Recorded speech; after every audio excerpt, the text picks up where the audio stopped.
Ang Diyos talaga ang nagtatakda ng bagay na ito para sa ating kabubuti.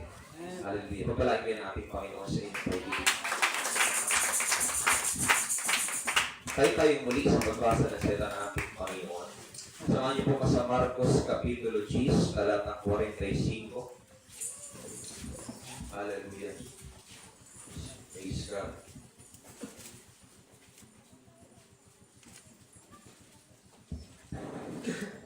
Marcos Kapitulo 10, talatang 45. Ganito ang pagkasabi ng salita ng Panginoon. Sapagkat ang anak ng tao ay naparito, hindi upang paglingkuran, kundi upang maglingkod, at upang mag-alay ng kanyang buhay para sa ikatutubos ng marami. Ang sabi ng salita ng ating Panginoon, sapagkat si Jesus na siyang anak ng tao, pag sinabing anak ng tao, mga kapatid, ibig sabihin siya'y Diyos na nagkatawang tao. Ang anak ng tao ay naparito hindi upang paglingkuran, kundi upang maglingkod at upang mag-alay ng kanyang buhay para sa ikatubos ng marami. Pagpalain ng Panginoon ang kanyang mga salita at bago sabihin pamagat ng ating mensahe, tayo sandaling manalangin. Dakilang Diyos, nakahanda muli ang aming pakinig, ang aming puso na tumanggap ng mensahe mula sa iyo. Panginoon, baguhin mo kami. Itama mo kami, Panginoon. Palakasin mo kami gamit ang salitang ito. Gamitin mo lamang ang iyong abang lingkod, O Diyos, sapagkat wala po akong kakayahan. Hindi kapangyarihan man, wala ako, Panginoon. Pero ikaw ang Diyos na aking pinaglilingkuran. Akin ang preparation, pero sa iyo ang revelation, Panginoon. Ikaw ang kumilos, ikaw ang mausap, ikaw ang magbigay ng conviction sa puso ng bawat nakikinig. At hayaan mo na habang ako pinagsasalita, Panginoon, patuloy na kumilos ang iyong kapangyarihan sa kanilang mga puso, Panginoon, upang kanilang maunawaan kung ano ang kalooban mo at mensahe, Panginoon, na nais mong ipatig sa aming buhay, Panginoon. Salamat po at huwag mong paintulot at muli na magtagumpay di makapasok man ang gawa ng Diablo, Panginoon, ang mga kalakutan, ang mga antok, ang mga kapatuan, o pawigin mo upang hindi kami madistract. Pagkos magkaroon kami, Panginoon, ng excitement at kagalakan sa paglilingkod at pananambahan at pakikinig ng mga salita. Panginoon, salamat po. Pinupunan namin yung pangalan at ikaw na po bahala sa mga nalalabing oras sa pag-alam mo, Panginoon Jesus, aming Diyos. Amen. Amen. Hallelujah. Pwede makabayan mo mga kapatid. Hallelujah. Sabihin mo sa kanya, mga kapatid. Pinapagatan ko po ang mensahe ito ng pangkatan, the greatest cause of all. Sabihin mo sa kanya, kapatid, ikaw ang dahilan. Ikaw ang dahilan Kung bakit namatay ang Panginoon. kung bakit namatay ang Panginoon. Ulitin natin, mga kapatid, may pag-ibig at hindi. Kaya na kailangan siyang yakapin kung disinin niya. Kapatid, ikaw ang dahilan. Kapatid, ikaw ang dahilan Kung bakit namatay si Jesus sa krus ng Kalbaryo. Hallelujah. We are the reason.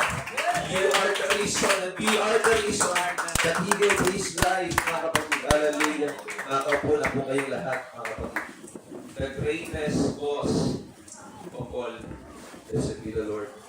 Kamakailan po ay atin pong ginawita ang National Heroes Day, mga kapatid. Amen. August 26, 2024 ay ginawita ng buong Pilipinas ang pagdiriwang ng araw ng mga bayani. Sina Apolinario Mabini, sina Andres Bonifacio, si Jose Rizal, si General Luna, at Gregorio del Pilar, ilan sa mga bayaning Pilipinong nakipaglaban-laban sa mga Amerikano, laban sa Espanyol, at laban sa mga Hapon, mga kapatid. Iilan lamang sila sa mga bayaning ating ginamita noong August 26, mga kapatid. At bilang Pilipino, malaki ang atin pong pasasalamat sa kanila. Kasi isa sila sa ginamit ng Diyos upang makamtan natin ang kalayaan ng Pilipinas. Sa mga tuwid ay 3 beses tayong sinakop ng mga dayuhan. Una ay ang mga Espanyol, pangalawa ang mga Amerikano, panghuli ang Hapon, mga kapatid. Pinakamatagal na nakasakop sa atin ang Espanyol, mga kapatid. For almost 600 years o 300 years, mga kapatid, na pananakop ng mga Kastila o Espanyol sa atin, mga kapatid. Ngunit bilang isang Kristiyano, hindi lamang Pilipino, kundi bilang Pilipino at Kristiyano, bilang Pilipino tayo tumatanaw ng utang ng loob sa ating mga bayani. Pero meron tayong nag-iisang bayaning dapat ating pag-ugayan. Hindi lamang yung saludo ang nararapat sa Panginoon, mga kapatid, kundi yung buhay na paglilingkod natin sa Diyos, mga kapatid.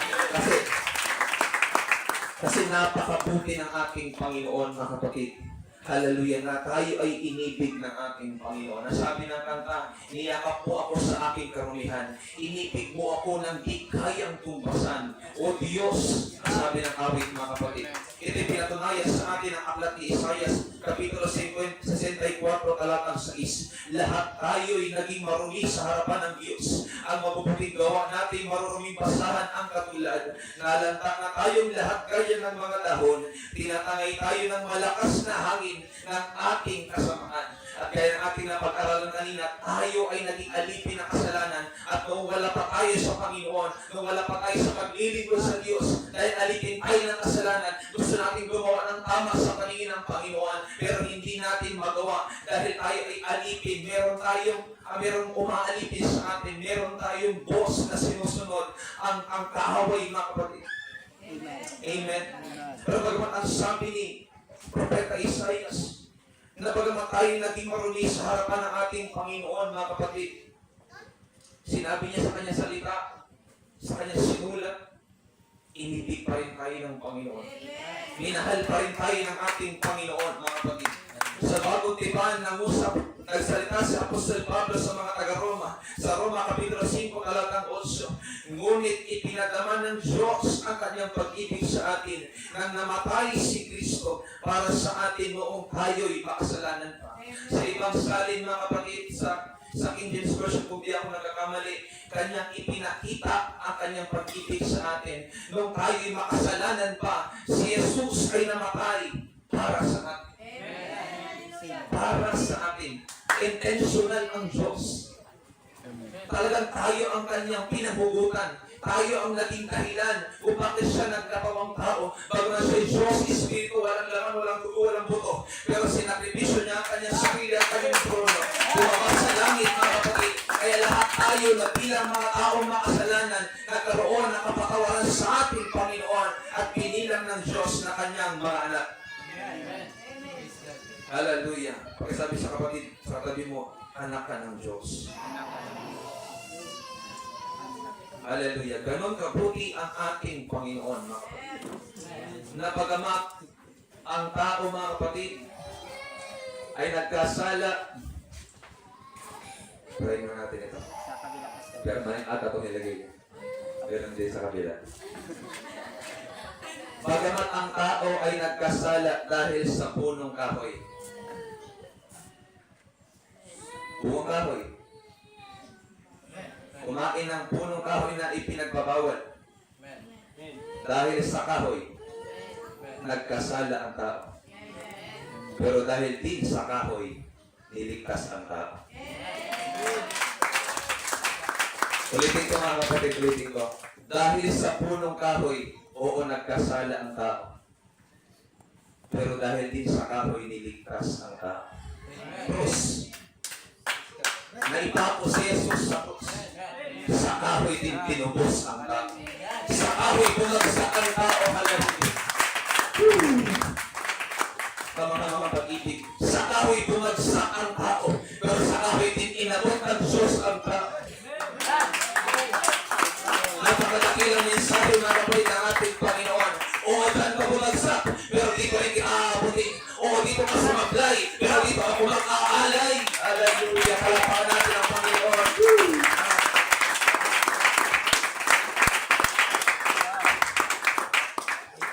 Kaya kung babalikan ko na lang yung buhay ko, talagang mga aros ng Panginoon. Hindi ko rin lubos ng isip at ako tinawag ng Panginoon at ako niligtas ng Panginoon. Hallelujah. Ganon kabuti ang ating Panginoon, mga kapatid. Ang sabi ni Apostol Pedro sa unang Pedro, chapter 1, verse 18 to 19, alam niyo kung ano ang pinatubos sa inyo na sa walang kabulang pamumuhay na inyong minana sa inyong mga magulang. Ang ipinatubos sa inyo hindi ang mga bagay na nasisira o nauubos tulad ng ginto o pilak, kundi sa pamamagitan ng mahalagang dugo ni Kristo. Siya ang kordero walang batik at kapintasan. Dahil sa dugo ng ating Panginoong Yesus, tayo na dating marumi, naging malinis, mga kapatid. At ang sabi ng Hebreo Kapitulo 20, na kung wala yung pagkapuhos ng dugo, wala tayong kapatawaran, mga kapatid. Kaya dahil sa dugo ng ating Panginoon, hallelujah, tayo ay pinawalang sala. Pinatunayan ito ng sa pamamagitan ng kanyang dugo, tayo ngayon ay pinawalang sala at tiyak na maliligtas sa buot ng Diyos. Pag sinabing pinawalang sala, nagkasala tayo, pero pinagmukha tayong walang kasalanan. Sa Grego, mga kapatid, mismo sinasabi na pinawalang sala, ito yung kasalanan mo, pero ang ginawa ng Diyos na pinawalang sala ka, binura ng Diyos na parang wala ka ng kasalanan. Grabe ang kabutihan ng ating Panginoon sa ating pong buhay, mga kapatid, na mayroong nag-iisang Diyos na tumawag sa atin, may nag-iisang Diyos na nagligtas sa atin, at mayroong nag-iisang Diyos na nag-alay ng kanyang buhay para sa atin. At ang sabi ni Apostol Pablo, dahil sa dugo ni Kristo, napawalang sala kayo at maliligtas tayo sa buot ng Diyos. Ano yung buot ng Panginoon? Yung paghuhukom, yung paghahatol. Kasi yung kabayaran ng kasalanan, kamatayan, ngunit yung binigay ng Diyos na libre na walang bayad, ay buhay na walang hanggan sa pamagitan ng ating Panginoon Jesus, na ating pong Panginoon. Naalala niyo po ba sa lumang tipan? Pista ng Pasko, at ang mga Israelita ay nasa lugar ng Ehipto.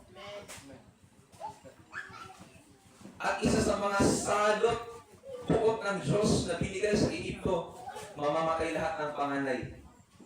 Maliban sa mga Israelitang magpapahid ng dugo sa kanilang pintuan. Sa Exodus chapter 12, verse 22 to 23, kumuha kayo ng sanga ng halamang esopo, basahin ito ng dugo ng tupa, at ipahid sa magkabilang poste at itaas ng inyong pintuan.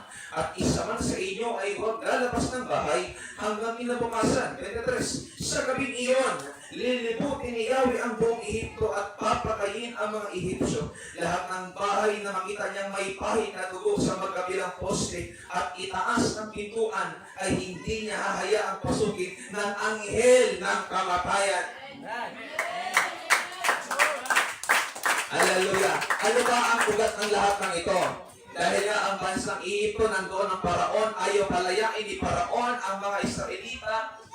Nagmamatigas ang kanyang puso, nagpadala ang Diyos ng mga salot.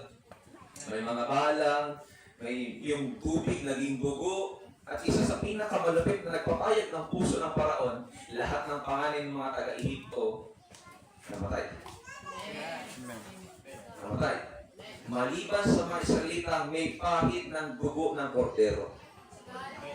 Ito'y larawan ng pagdating ng ating Panginoong Yesus, na ang lahat ng may mga dugo hindi magkakagumpay ni anilo ng kamatayan. Congratulations, mga kapatid. Isa sa mga bagay na gusto kong bigyan tayo ng patnubay at bigyan tayo ng pag-asa. Dahil sa dugo ng ating Panginoong Yesus, wala nang sasakop sa ating buhay. Totoo yan, mga kapatid. Kahit ang diablo, di ba sabi ng Romans chapter 8, walang makapag-ihiwalay sa atin sa pag-ibig ni Kristo. Kahit ang kamatayan, hindi. Kahit ang demonyo, ang kahubaran, ang kahirapan, ang pag-uusip, walang makakapagpahiwalay sa pag-ibig ni Kristo. Dahil sa dugo, because of the blood of Jesus Christ, mga kapatid. Hallelujah. Napakabuting bagay at napakabuti ng ating Panginoon. Na dahil sa dugo. Kaya mga kapatid, hindi na po makakagumpay ang kaaway, maliban na lang bigyan natin ang pahintulot. Maliban na lang bigyan natin pahintulot. Kasi kahit ng creation, sa panahon ni Adan at Eva, pumasok lang ang kaaway sa kanilang buhay nung binigyan nila ng permiso. Pero kung hindi sana nila nabigyan ng pagkakataon, mga kapatid, at pinanindigan sana nila ang sinabi ng Panginoon, hindi makatagumpay ang kaaway. Pero ganun pa man, bumagsak na sila lahat-lahat. Nagkasala na sila sa ating Panginoon. Ang Diyos meron ng plano ng kaligtasan. Kasi doon sa Pinang Eden, nung nakita nila kanilang sarili na hubad, nagtagpas sila ng dahon at ginawang damit. Pero ang sabi ng Biblia, nagpatay ang Diyos ng kordero, kumuha ng balat at tinapal sa kanila. Ang taong nagkasala, gagawa ng paraan para mapagtakpan niya. Pero hindi mapapatakpan ng tao ang kanyang kasalanan maliban sa dugo ng ating Panginoon. Sabi ng Panginoon, hindi kaya takpan ng tao ang kanyang kasalanan sapagkat mananatili pa rin siyang makasalanan sa paningin ko. At ang nagkasala dapat mamatay. Pero hindi ko ibig na ang tao ang mamatay dahil mahal ko sila. Magkakatawang tao ako.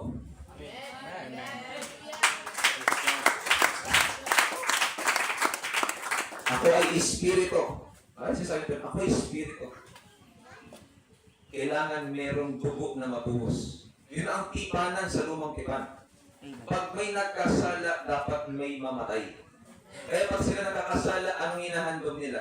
Kordero. Malinis na tupa sa harapan ng pinakapunong paring saserdote. Pag sila nakakasala, lagi ipag-burnt offering.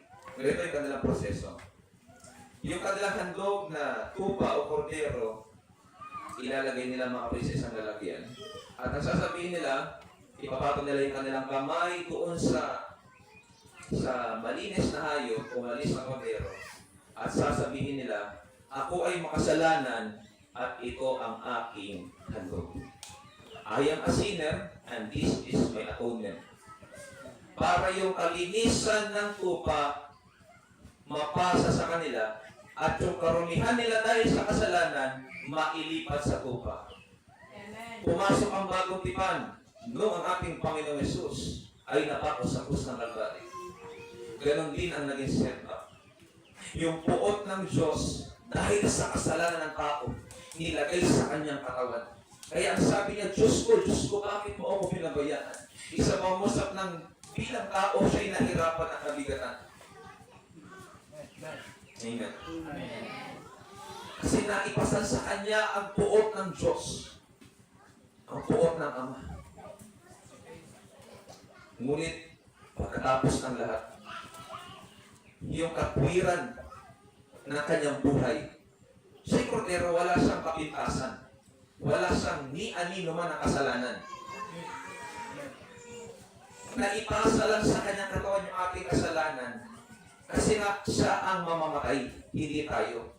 Pero nung namatay yung kanyang buhay, hindi yung pagka-Diyos, yung kanyang buhay na psyche sa Grego, yung katwiran ng Diyos, yung kalinisan na ipasa sa atin. Kaya tayo lahat pinawalang sala. Lagi natin ako. Tayo lahat ay pinawalang sala. Kaya sabi kaya ng Roma 8 kanina, wala nang anumang hakol sa sino mang nakipag-isa kay Kristo Jesus. Palakpakan natin ang Panginoon. What a great news. Hallelujah. Kaya kahit si David ay hindi niya maintindihan yung ginawa ng Panginoon sa tao. Kanina yung ating Sunday school ay talagang konektado sa bagay na ito, mga. Talagang binibigyan patunay ng ating Panginoon. Kasi sabi ni David sa 8 ng awit, talatang 3 hanggang 4, pinagmasdan ko ang langit na gawa ng iyong kamay, pati ang buwan at mga bituin na iyong inilagay. Ano ba ang tao upang iyong pahalagahan? O ang anak ng tao upang iyong pahalagahan? Hindi niya maisip, lubos, ano meron sa amin? Kagaya na sabi ng awit kanina, ano nga bang nakita mo na sa akin ay ninais mo? Hindi ko inakala. Hindi ko akalain na ako ang pinili mo. Kahit sa madilim kong daan, tinawag ko ang aking pangalan. Inang-inang asaon. Inang-inang kasalanan ko. Kahit hindi kailangan. Kahit yung writer na sa'yo yakap, hindi niya rin lubos ang maisip, Lord, anong meron sa amin? Bakit mo kami mahal? Hallelujah. Napapatid ang Panginoon na. Dahil sa dugo ng ating Panginoon, tayo ay naging malaya sa kasalanan. Wala sabi ng Apostol Pablo sa 5 ng Galacia, naging malaya kayo sa kasalanan, hindi para gawin ninyo ang kasalanan. Kayo naging malaya sa kasalanan upang gawin ninyo ang kanyang katwiran. Amen? So, tinawag kayo ng Panginoon mula sa kadiliman, sa kasalanan, sa kamatayan na bunga ng kasalanan, para kayo dali ng Diyos sa kanyang kaharian at buhay na walang hanggan, mga kapatid. So, dahil sa dugo ng ating Panginoon, mga kapatid. At di ba dahil sa dugo, nabubuhay ang tao? Amen. Kasi ang dugo ay buhay Kaya pag may pasyente, nag-aagaw buhay, sinasalina ng dugo na buhay. Tama ang sabi namin sa Pablo sa Efeso Kapitulo 2, kayo dating patay sa kasalanan. Ngunit kayo muling binuhay Amen. sa biyaya ng ating Panginoon. So, sabi natin ulit. So, ang nangyari, dating RIP, rest in peace, papatay ba? Para maintindihan nyo lang. Dating patay, pero ngayon nagkaroon ng buhay. Dahil sa dugo ng ating Panginoon. Kaya talaga totoong Kristyano pag namatay, rest in paradise talaga. Rest in peace talaga. Kaya totoong Kristyano mga kapatid, hallelujah, ang totoong Kristyano ang makapagsabi, rest in peace. Kasi wala na anumang hatol sa mga nakipag-isa kay Kristo Jesus. Hallelujah. Kamang-kamang ang pag-ibig ng ating Panginoon. Kaya napakadakila ang ginawa ng ating Panginoon. Kung paano ang ating mga bayani na sina Jose Rizal, Andres Bonifacio, Apolinario Mapini, Emilio, Presidente siya. Si General Luna, si Gregorio del Pilar, ilan sa mga bayaning namatay para sa kalayaan ng Pilipinas. Kaya lang yung kanilang kamatayan para lang sa mga Pilipino. Amen? Yung kanilang kamatayan para lang sa mga Pilipino, sa mga Pinoy. Pero yung kamatayan ng ating Panginoong Yesus para sa lahat ng tao. At kung sila ay namatay, hindi na sila muling nabuhay. Pero si Jesus nang namatay, pagkalito sa kataas sa Lucas 24, ang sabi ng mga anghel, bakit ninyo hinahanap ang buhay sa gitna ng mga patay? Na buhay siyang maguli.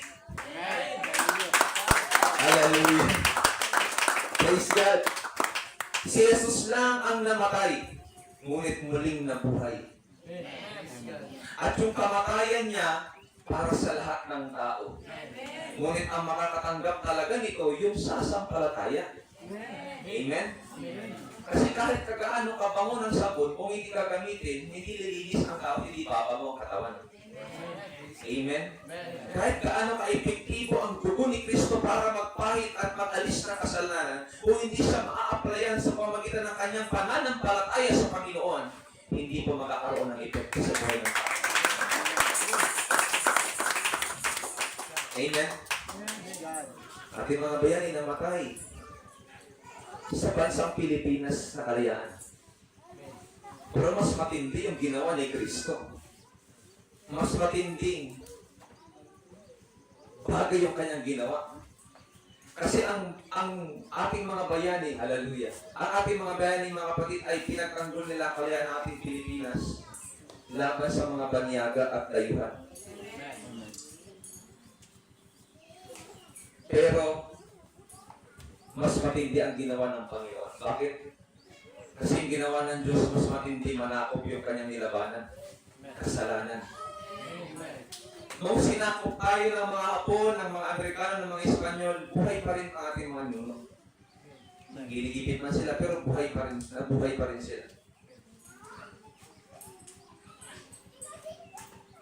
Nabuhay pa rin sila ng mga panahon yun.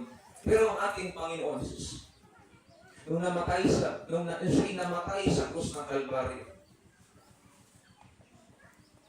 yung kasalanan na grabe ang pangandag at grabe ang epekto, yun yung kanyang pinagtagumpayan. Yun yung kanyang winakasan, mga kapatid. Yung kamatayan sa krus, sa pamagitan ng kamatayan sa krus, na kapag ang kasalanan ay naghari sa tao, at hindi siya nanampalataya sa ating Panginoon, hindi siya nagsuko ng kanyang buhay sa Panginoon, hindi lang siya mamamatay sa physical. Mamamatay din siya sa spiritual. Siya'y mahihiwalay sa presensya ng Diyos at dadanasin niya ang pag-uhog ng ating Panginoon. Pwede ba sabihin natin sa ating katabi, mapalad tayo. Kung minsin niyo po ang inyong katabi, sabihin mo sa kanya, mapalad tayo, Francis.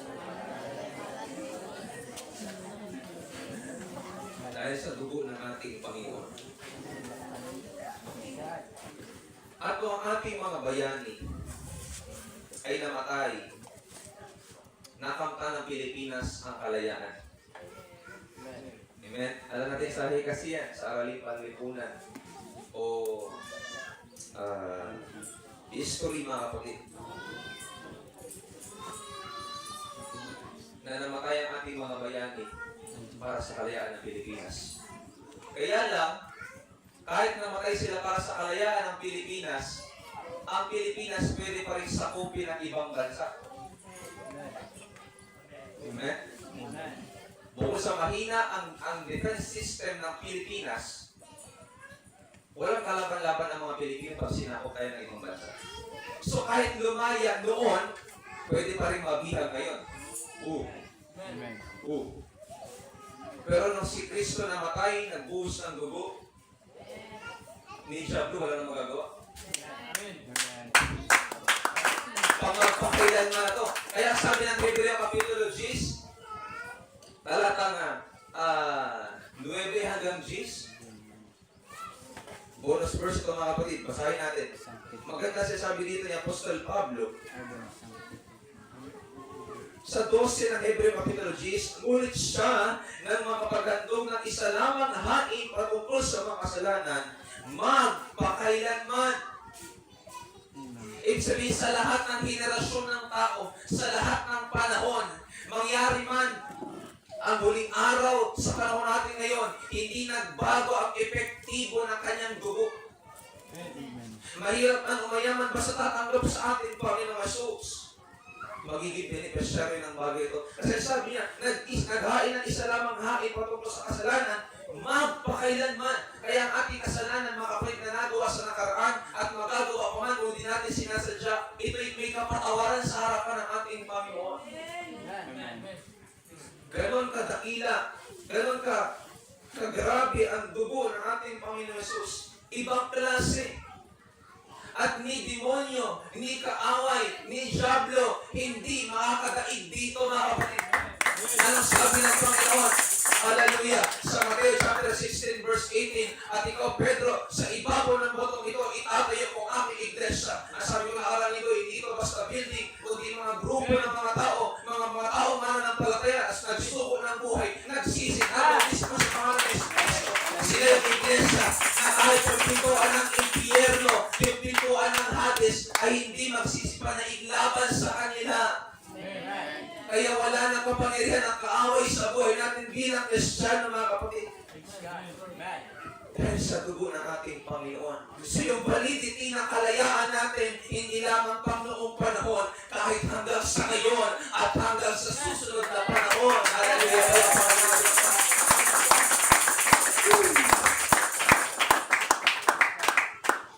Maliban na lang kung bibigyan ng pahitulot ng kaaway. Dahil sa dugo ng ating Panginoon, mga kapatid, ilago tayo ni Diyos. Tinawag kayo ng Panginoon. Kaya mga kapatid, kailangan natin maintindihan at maunawaan ang biyaya ng ating Panginoon. Ang sabi ng Tito sa Kapitulo 2, talatang 11 hanggang 12, hindi binigay ang biyaya para abusuhin natin, kundi binigay ang biyaya upang tumulong sa atin na magawa ang kanyang kalooban at magawa ang nais ng Panginoon na siya natin dapat lakaran na kapatid. Amen? Sino po dito nagpapasalamat sa Panginoon na nilaban siya ng Diyos? Mga people, nagpapasalamat ba kayo na nilaban kayo ng Panginoon? Ay, mga nagpapasalamat ba kayo nilaban kayo ng Diyos? Mga tatay, nagpapasalamat po ba kayo nilaban kayo ng Panginoon? Alam niyo mga kapatid, marahil na sa isip ng ating Panginoon, mga kapatid, nung siya'y nakapako sa krus ng Kalbaryo, tinutuya siya ng maraming tao, pinagtatawanan siya, nilalait siya, kung ikaw yung Kristo, bumaba ka dyan, iligtas mo ang iyong sarili. Pero hindi naiintindihan ng mga taong ito, yung kanila sinasabi. Marami na sa isip ng Panginoon, kung bababa ako dito, paano na Ultra Family? Paano na ang Bilyones family? Paano na ang Ultra family? Paano na yung Arizala family? Paano na yung Comenes family? Paano na yung Cervantes family na hindi maliligtas? Paano na yung mga kapatiran? Paano na yung mga anak ko na maglilingkod sa akin kasi mapapahamak sila sa impyerno? Kaya tinawag ang Diyos na dakila. hindi lang sa kanyang mga ginawang himala, pagpapagaling, pagpapalayas ng demonyo, kung bakit tinawag niya siyang dakila dahil sa bagay na hindi niya ginawa. Pwede siyang tumakas sa krus ng Kalbaryo. Doon pa lang sa hati ng Getsemani, pwede niya sabihin, Panginoon, hindi ko na kaya o Diyos. Hindi ko susundin ang bagay na ito. Pwede siyang mawala anumang panahon. Habang natutulog yung mga alagad, pwede wala na sila wala ng Panginoong Jesus doon. At tumakas na, pero hindi ginawa ng Diyos kahit kaya niyang gawin, mga kapatid. Dahil nakita niya ikaw at nakita niya ako na kailangan natin na mapapatawaran ang kasalanan. Nakita niya tayong lahat na lumalangis sa kasalanan at ang pamayaran ng kasalanan kamatayan. Dahil mahal tayo ng Panginoon. Hallelujah. Nai-enjoy natin ang buhay. Isang kalisod kayo. Kahit nahirap, nagagawa natin maglingkod sa Panginoon dahil sa kanyang biyaya.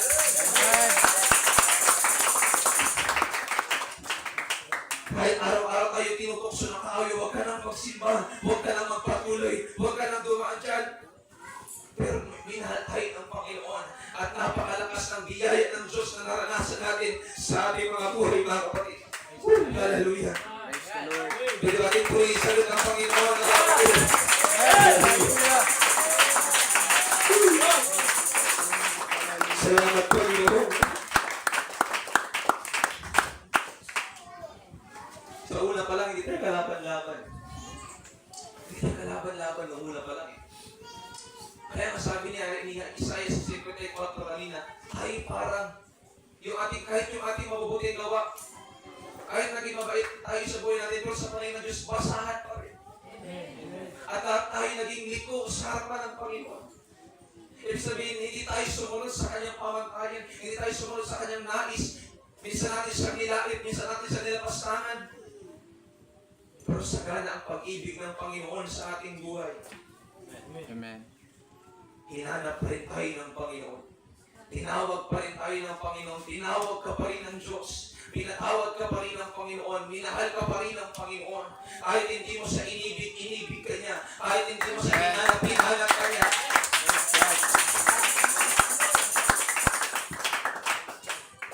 Kaya ako po nagpapasalamat sa Panginoon sa mga tao. Kaya mag-appreciate ng salita ng Diyos na willing makinig ng salita ng ating Panginoon kasi bilang napuyas sa panahon natin ngayon, ang meron pa rin interest ng salita ng ating Panginoon. Pero naniniwala tayo mga taga-Dagmay Church na hindi dahil ito sa ating sarili, kundi merong Diyos na panikilos sa kanilang buhay. Kagaya natin dati. Again, hindi sa ating sarili, kundi kagaya rin natin dati na kinahabagan ng Diyos na pagpat ang biyaya ng Panginoon sa Dagmay. Nakita ng Panginoon na kailangan ng mga tao sa lugar na ito maligtas, hindi sa pamagitan ng building na ito o building na itatayo sa mga bagay-bagay na yan at sa labas na yan, kundi dahil sa pangalan ng Panginoon.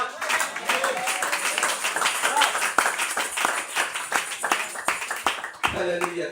Kaya kung para sa paningin ng ibang tao, ang iglesia dito ay para aksidente lamang at bakit nga ba nagtayo pa ng panibagong iglesia dito? Nais natin na ipaunawa sa kanilang mga buhay na hindi tayo ang nagtayo, hindi tayo ang tumawag, hindi tayo ang dahilan. Naging biktima lang tayo ng pag-ibig ng Panginoon sa ating buhay.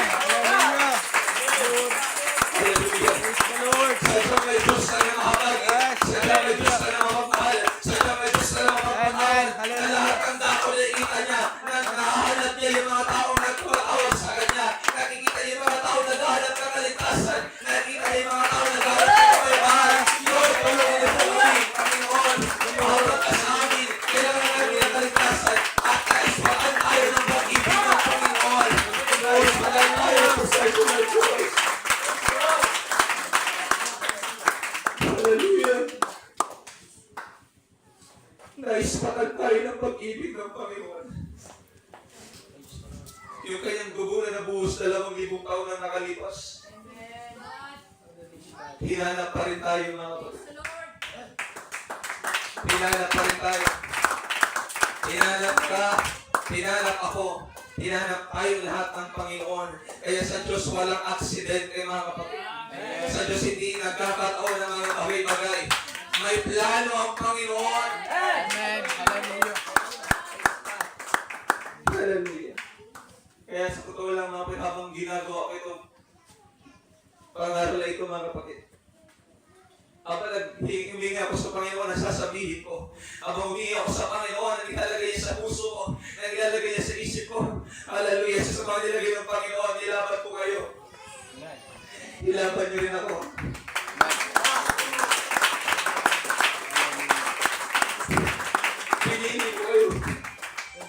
Piliin ko rin ako. Piliin natin ang Panginoon. Ilaban natin ang Panginoon. Kahit tayo ang buhay. Kahit tapos tayo pagsubok. Kahit tumaray tayo sa mga pagsubok. Napapalahon tayo. Napapahiga tayo sa mga pagsubok. Na para sa ganun, hindi ko na kaya. Gusto ko na tumalikod. Gusto ko na umalis, Panginoon. Pero hinanap tayo ng pag-ibig ng Diyos. Kaya pagkakali ng ating Panginoon. Hallelujah. Para tayo ng Jonas. Nakakumag tayo ng isan. Pero may isa na sa maging sa atin. Praise God. Grabe na mga tayo ng pag-ibig ng Panginoon. Wala tayong ginawang tama, wala tayong ginawang mabuti. Pero mabuti ang Panginoon sa ating buhay. At kaya natin ang buhay natin ang Panginoon. Diyos. Hallelujah.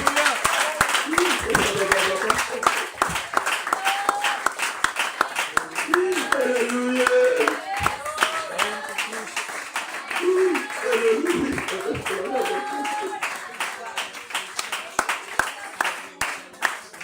Namatay si Kristo sa krus na Kalbaryo. Iniis niya lahat. Lahat ng pasakit. Itatapos siyang napalo, sugat. Kasi pinasan niya yung 60 kilos na krus ng Kalbaryo ng 1 kilometro mahigit patawid ng bundok. Pero hindi niya inalitan ang lahat para sa akin at para sa iyo. Hallelujah.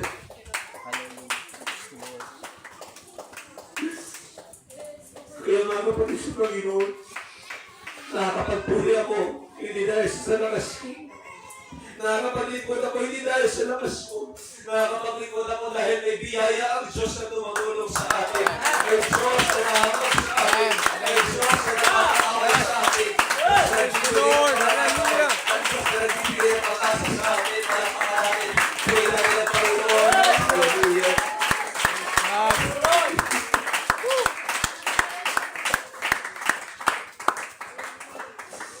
Hallelujah. Dahil sa dugo ng ating Panginoong Jesus, naging kakaiba ang lahat, mga kapatid. Dahil sa dugo ng ating Panginoon, nagbago ang lahat. Amen. Kaya ilaban natin ang Panginoon, ilaban natin ang paglilingkod natin sa Panginoon. Kahit magmukha tayong baliw, kahit magmukha tayong nasisiraan ng ulo sa patigilid ng tao, dahil minahal tayo ng Diyos, Lord, namahalin ka namin, pagkakalan ka namin, pipiliin ka namin, ilalaban sa ng kahit at ang kamatayan, Panginoon. Amen. Hallelujah. Oh, praise the Lord. Hallelujah. Napakabuti ng ating Panginoon. Wala Pastor Jerry kung wala ang Panginoong Jesus. Hallelujah. Wala tayong lahat dito kung wala ang Diyos na nakakal sa atin, mga kapatid. Kaya kahit nagmumukha tayo parang nasisiraan ang ulo sa kita ng mga tao, mga kapatid, tagapin lang natin yung akusasyon. Darating ang panahon, wala nang nakakatawa. Amen. Darating ang panahon, wala nang nakakalaw. Darating ang panahon, hindi natin nasisisihan ang pinili natin. Amen. Hallelujah. Darating ang panahon, hindi tayo masisisi na nilaban natin ang Diyos.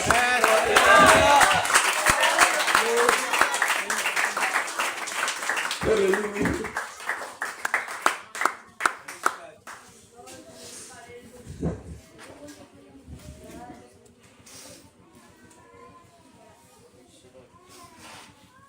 Sa buhay ko, mga kapatid, napakaraming dahilan at para sumukaw. Pero salamat sa Panginoon sa kanyang pag-ibig. Hindi lahat ng ninanais natin tinutugon ng Diyos. Kasi kung ninais na pala sumukaw ko, mga kapatid, hindi ko rin alam kung ano yung buhay ko rin. Encourage niya sa atin ng Panginoon na ilaban natin ng Panginoon. Kahit gaano kayo, kahit gaano kasakit magdito sa Panginoon, kung si Kristo namatay, nagdusa, mga kapatid, siniluwalhati at nabuhay na muli. Tayo rin ay luluwalhati sa kakayaan ng Panginoon. Ngayon, tatanggapin natin ang gating pala. Sasabihin ng Panginoon, salamat na nindigan ka. Salamat na pahuli ka. Salamat inigay mo ang buhay mo. Kahit ang puto ng buhay mo walang hanggan. Salamat kahit kinakaroon sa ito, nasisima ka.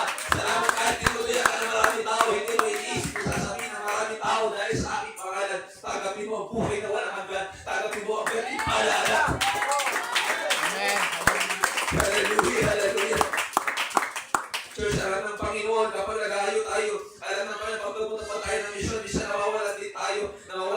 provision, pero pagtiwalaan